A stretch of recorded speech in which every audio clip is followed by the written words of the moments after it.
Hola a todos, soy Yadira Pimentel y les doy la más cordial bienvenida a Bienestar al Día, su espacio de salud del Hospital Metropolitano de Santiago. Hoy estaremos hablando sobre la enfermedad de arterias coronarias y qué pasa cuando tenemos ya que ir a procedimientos cardiovasculares. En Bienestar al Día recibimos al doctor Licurgo Cruz, él es cardiólogo intervencionista del HOMS, que está hoy con nosotros. Bienvenido. Hola, ¿qué tal, Nina? ¿Cómo estás? Gracias por la invitación y en nombre del Hospital Metropolitano de Santiago también. Gracias por ceder nuestro espacio para llevar un poquito de educación y quizás responder algunas dudas o algunas cosas que los pacientes entienden o algunos tabúes. Felices de tenerlo aquí y de justamente aclarar dudas sobre esta enfermedad de arterias coronarias. ¿De qué se trata? Vamos a empezar así como 101. Bueno, lo primero es que las arterias coronarias son las arterias que cubren todo el corazón. Todo lo que es el aporte de sangre que amerita el corazón está dando por las arterias coronarias y por eso viene en su nombre, porque parecen una corona por encima del corazón. Son 3 grandes vasos principales, 2 del lado izquierdo, 1 del lado derecho de la parte del corazón, que se dividen en distintas ramas. O sea, así lo podemos como tratar de imaginar en nuestra cabeza. Imagínense el corazón, una coronita, y de ahí se desprenden más arterias que le van a dar toda la irrigación. Es interesante porque es el único órgano que late, o sea, es un órgano que no está estático, por eso la demanda de sangre o de oxígeno en él es mayor o igual que la del cerebro. Imagínate tú que tengas un órgano en que tenga que estar latiendo y esos latidos van a depender muchas veces hasta del estado de ánimo en que uno se encuentra. Sí, de hecho, leyendo se dice que el corazón tiene una especie de cerebro. Así es, el corazón tiene una autonomía propia en donde a veces tenemos problemas cerebrales y el corazón sigue latiendo de manera autonómica. O sea que sí es cierto. Sí, así es. Hay un cerebro aquí y otro por aquí también. Así es. por decirlo. Por eso dicen que uno quiere con el corazón, porque todas las emociones, claro, buenas o malas, se manifiestan en el corazón. Por eso muchos eventos cardiovasculares ocurren cuando el paciente está triste o una impresión, le dieron un susto, porque ya si tenemos un problema en las arterias y el corazón demanda más sangre porque late más rápido. Incluso muchos de los deportistas que hacen, los futbolistas pueden hacer eventos cardiovasculares y se supone que el que hace deporte no debe enfermarse, pero todo va a depender de la condición que tenga el corazón. ¿Y qué pasa cuando llega la enfermedad de arterias coronarias? ¿Cómo se pudiera definir? ¿Qué pasa con esa corona que cubre nuestro corazón? Las arterias del corazón miden aproximadamente entre 2.5 y 4 milímetros. O sea, el corazón es del tamaño de tu puño. Imagínate tú, y por ahí tienen que ir unas 100 o 150 arterias pequeñitas. Estamos hablando que cuando hay una obstrucción de estas arterias, la gente se imagina que es un gran coágulo, un gran trombo. Son trombitos milimétricos. Y por eso nosotros siempre insistimos en la prevención.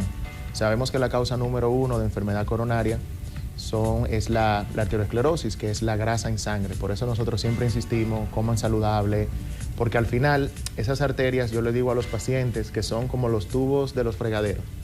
Usted le va echando grasa, eso se va acumulando en la pared interna y va obstruyendo la arteria poco a poco. Normalmente cuando ocurren estos eventos cardiovasculares, es que la obstrucción de la arteria está ya por encima de un 75%. Y eso no ocurre de la noche a la mañana. Tienen que pasar semanas o meses o años para que esto ocurra. Por eso los infartos en los jóvenes son más letales, porque a medida que se van obstruyendo las arterias con las que nacemos, el corazón muy inteligentemente va creando otras ramas colaterales, pero en el joven no hay chance de crear esa irrigación colateral o secundaria.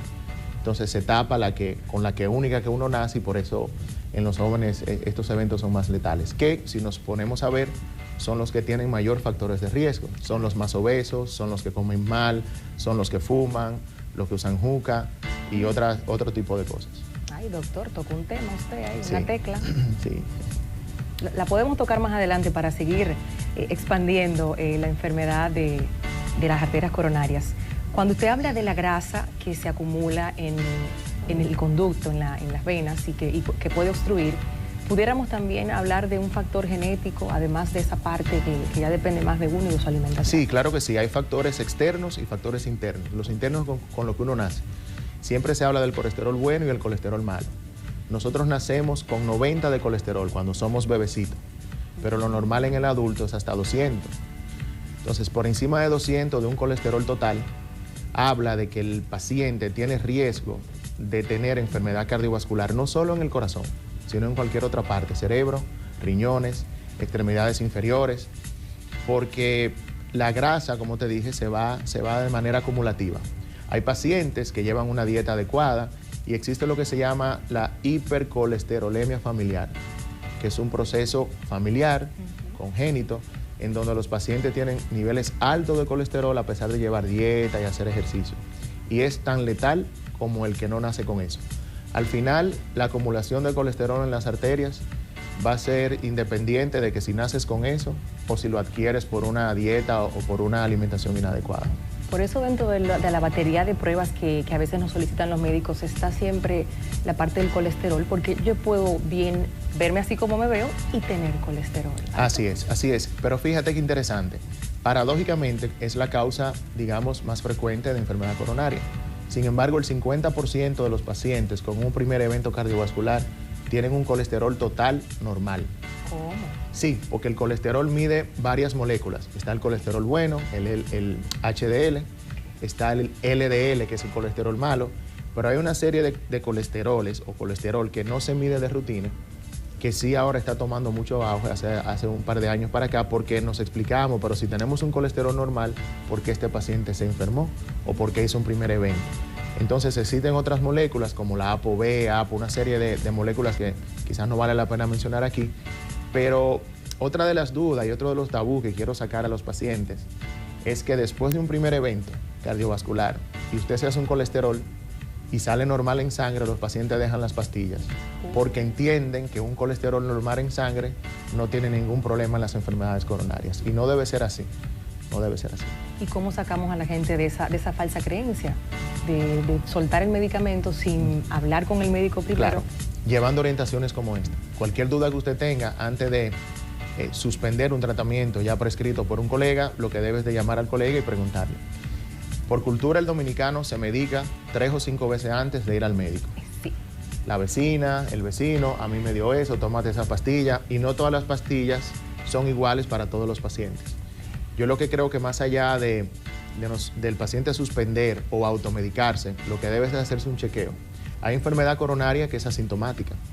Hay pacientes que dicen, pero yo iba siempre a mi médico, me tomaba la presión y me hacía un electro. Eso realmente, un electro en reposo y una toma de presión en el consultorio no te excluyen de que hay una enfermedad coronaria. Los pacientes saben mucho. Cuando van al médico a hacerse análisis, duran una semana comiendo sano, sin azúcar, cero fritura, para engañar al médico. Pero al final el médico ve los resultados, ve que calcula el factor de riesgo, riesgo bajo.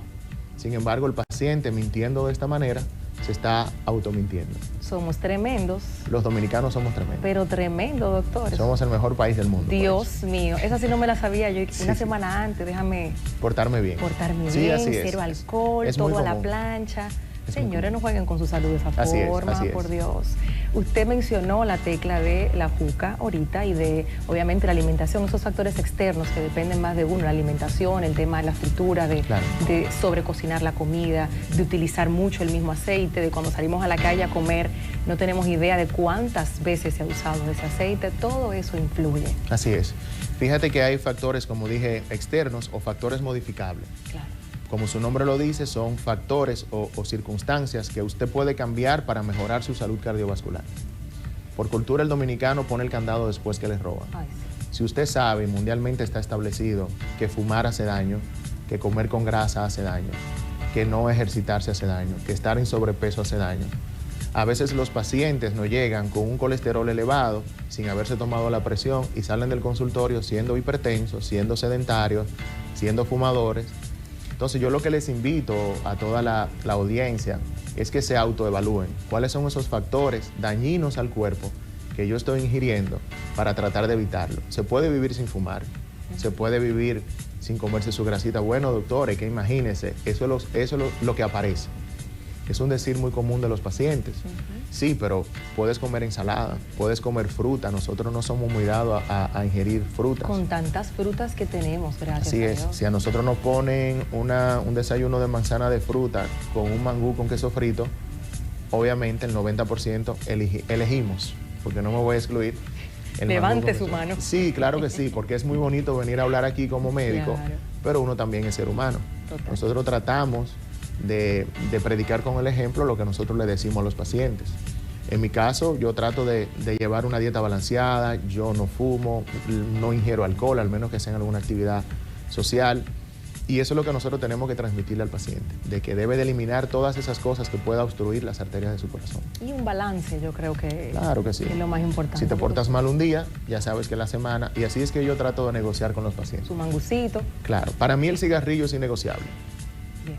porque eso realmente no es necesario y ha demostrado que la sustancia que menos daño hace al cuerpo es la nicotina. La nicotina lo que te crea es adicción al cigarrillo, pero cuando tú tienes una combustión o un copazo, como dicen, ahí hay unas 30 o 32 sustancias nocivas para el cuerpo que tú estás inhalando. Y si no te mueres de un problema coronario, de seguro te vas a morir de un cáncer en los pulmones. Y como se ha visto también el tema con la juca, noticias que han salido de jóvenes que han tenido situaciones de salud del corazón. Así es. Y que han muerto incluso. Sí, la juca se utiliza en algunos países. El problema es que aquí lo mezclan con una serie de sustancias para darle un saborcito o sentirla más fuerte. Y siempre eso se acompaña en ambientes donde se toma alcohol o donde se toman otra serie de sustancias y se combinan. Pero la juca es letal también para las coronarias. Más claro de ahí, imposible. Estamos conversando sobre la enfermedad de arterias coronarias, aprendiendo a cuidar más nuestro corazón y esa corona que lo cubre y que nos mantiene con vida. El doctor Cruz está con nosotros hoy y hablemos ya cuando hay que pasar a sala de cirugía. ¿Cuándo se determina esto, doctor? Cuando el paciente ya tiene el diagnóstico de una enfermedad coronaria que amerita una cirugía, como dicen, de corazón abierto, es porque ya ha agotado una serie de procesos de prediagnósticos, diagnósticos y reconfirmación de lo que a veces se hace de manera no invasiva. En resumidas cuentas, un paciente que tenga sospecha de enfermedad coronaria, primero se hacen pruebas no invasivas, ecocardiograma, prueba de esfuerzo, y si hay alguna sospecha de esto, entonces se hace lo que es la coronariografía, que es el cateterismo, lo que la gente conoce como cateterismo. Muchos de los pacientes que son sometidos a cateterismo, que es la parte de la subespecialidad que tengo, pueden ser resueltos en sala de cateterismo sin necesidad de llevarlo a cirugía. Aproximadamente un 10 a 8% de los pacientes que tienen enfermedad coronaria son los que van a irse a cirugía de corazón abierto, como dicen, para que nos entiendan. ¿Por qué? Esto ocurre cuando hay tantas obstrucciones o tanta enfermedad en las arterias del corazón que a nosotros, los cardiólogos intervencionistas, se nos hace imposible tratar de abrir o resolver las obstrucciones. Y eso es lo que se llama la cirugía de bypass. Recuerden que mencionaba al inicio que tenemos 3 grandes arterias principales y por lo general se colocan los puentes o los bypass tomando arterias y venas de otra parte del cuerpo y se colocan para suplir esa demanda de sangre que amerita el corazón. Entonces hablamos de cateterismo primero como el primer paso, luego bypass. Así es, luego bypass. Y luego... Bypass es la cirugía. Es la cirugía sí. ya abierta. Lo que pasa es que como hay digamos, una apertura en el centro del tórax, porque ahí que está el corazón, los pacientes le dicen cirugía de corazón abierto. Oh. Entonces existe lo que es la cirugía de bypass o cuando el paciente tiene las válvulas, que son otra cosa totalmente diferente al tema de hoy, pero la gente lo conoce como cirugía de corazón abierto. Nadie le dice, me pusieron un puente o me pusieron 3 bypass. No, yo tengo una cirugía de corazón abierto. Y eso es cuando la cosa ya está muy crítica. ¿Cuándo se llega ahí? ¿Ustedes han tenido pacientes jóvenes? Sí, claro, hay pacientes que por obstrucciones localizadas, en donde nosotros no podemos hacer una intervención, sí, por lo general, y es otro tabú que vengo aquí a quitar. A veces los pacientes que se operan de cirugía de corazón abierto son pacientes viejos, en su gran mayoría. Y una de las preguntas que nos hacen los familiares es, ¿mi papá va a aguantar ese procedimiento? ¿Mi papá va a resistir ese procedimiento tan grande? Y sí, nosotros podemos decir que en centro experimentado, como en el Hospital Metropolitano de Santiago, donde se hacen más de 100 cirugías por año, el año pasado por el tema COVID se hicieron unas 154 cirugías. Y en lo que va de año llevamos más de 130 cirugías.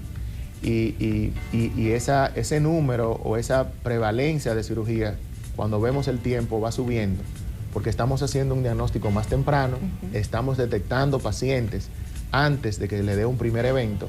No es lo mismo llevar un paciente a cirugía, sin importar la cirugía, con un infarto previo, que nosotros poder detectar la enfermedad y mucho antes de ese gran evento del infarto, poderlo llevar a cirugía. Las complicaciones derivadas de una cirugía de corazón abierto en centro donde se tenga una buena casuística son iguales que a la de una apendicitis. O sea, la tasa de mortalidad, obviamente, eso va a depender de la condición del paciente. Claro. No es lo mismo trabajar un paciente con un infarto o 3 infartos previos, cuyo corazón está deteriorado, que detectar la enfermedad mucho antes de hacer un evento. Y eso es otra de las cosas que quiero transmitirle a los televidentes, a la población y a los colegas.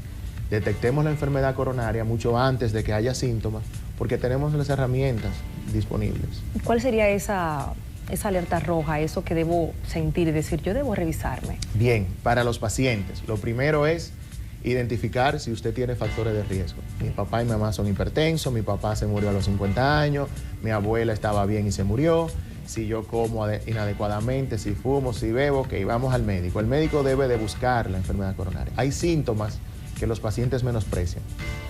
Cansancio más de la cuenta. Mira, yo antes subía 3 pisos, ahora subo 3 y me estoy cansando. Eso habla de que el corazón, cuando demanda más sangre, no le está llegando porque están obstruidas las arterias.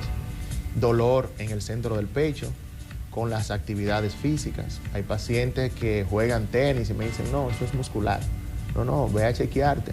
O sea, no te puede dar dolor y no es con dolor, es como una opresión en el pecho, como si estuvieran pisando el pecho. Los pacientes lo describen así. Entonces, esos son signos de alarma que deben de despertarle el bombillito a los pacientes y a los colegas de que probablemente hay algún tipo de enfermedad coronaria. ¿Y cómo viven los pacientes después de una operación a corazón abierto, como le conocen comúnmente? Felices. Esa es la respuesta. Con un corazón nuevo de paquete. Sí, fíjate, cualquier intervención que cualquier médico vaya a hacer, lo hace para mejorar calidad de vida. Nosotros no mejoramos expectativas en años. Nosotros no sabemos si con una cirugía te vamos a sumar 10 o 15 años. Lo que sí estamos seguros es que las intervenciones se hacen para mejorar calidad de vida. Recuerda que la mayoría de estos pacientes pasan los 70, 65 años y la expectativa de vida de nosotros es 75, 80 años. Lo que sí nosotros aseguramos es que el paciente no va a recurrir en estar con internamientos, dolor de pecho o ausentismo laboral o con el susto de que haga un edema de pulmón a medianoche. Por eso nosotros tenemos un equipo quirúrgico, se llama Heart Team, Heart es corazón en inglés, en donde el paciente se evalúa previamente a cirugía. Lo ve el anestesiólogo, la internista, la intensivista, el cirujano. Discutimos los casos que se van a operar y tomamos la decisión qué más le conviene al paciente.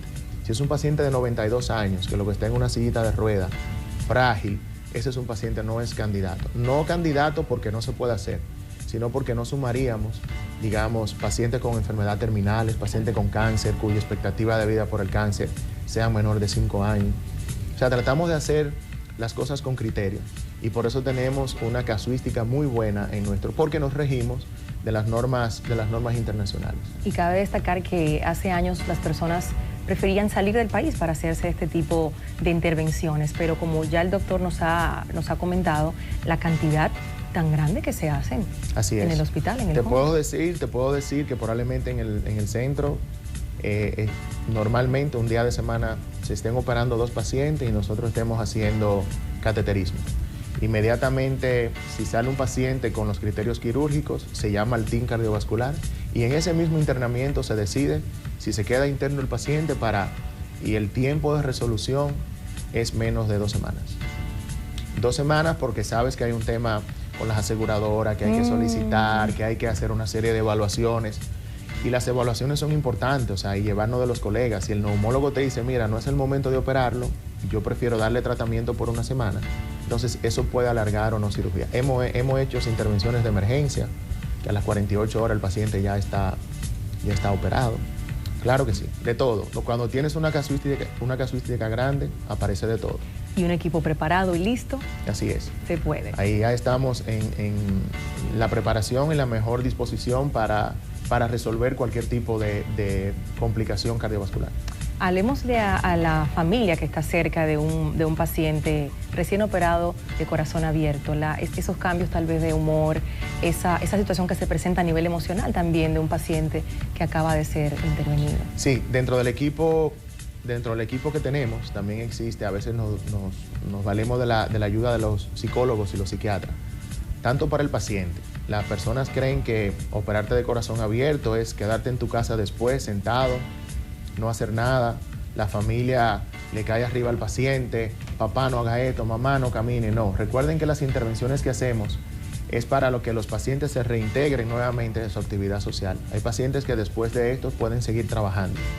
El trauma para un paciente ocurre cuando hay una combinación de todo esto. A mí nunca me han operado, esto es una cirugía mayor. Va el vecino y le dice, a fulano lo operaron y se murió. Ay, Dios mío. Entonces, lo que menos queremos en pacientes que van a ser sometidos a intervención del corazón es que le lleven noticias negativas.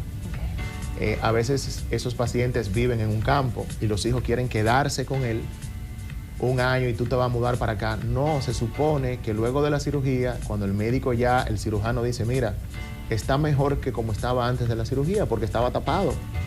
Ahora está destapado. Pero eso va a depender mucho también de la psicología y de la fuerza que tenga el paciente. Yo entiendo que los familiares deben hacer un apoyo constante, no desesperarse, que se tomen su medicamento en el momento que debe de tomárselo, que haga la terapia que debe de hacer, porque al final la recuperación de este tipo de paciente, en el peor de los casos, si no hay ninguna complicación, es de 4 a 6 semanas para cirugías de corazón. O sea, luego del segundo o tercer mes el paciente puede ir a trabajar, puede hacer todas sus actividades normalmente. Palabras de esperanza hemos escuchado. Así es. Doctor, 3 cosas que la audiencia tiene que tener ahí para cuidar su corazón a partir de esta conversación. Esas 3 cosas que nosotros no podemos olvidar. Dejar de fumar, comer saludable y hacer ejercicio. Y una cuarta, ir al médico a chequearse. Y donde el doctor Licurgo Cruz en el Homs atenderse. Claro que sí. Gracias por acompañarnos. Gracias a ustedes. Cómo no.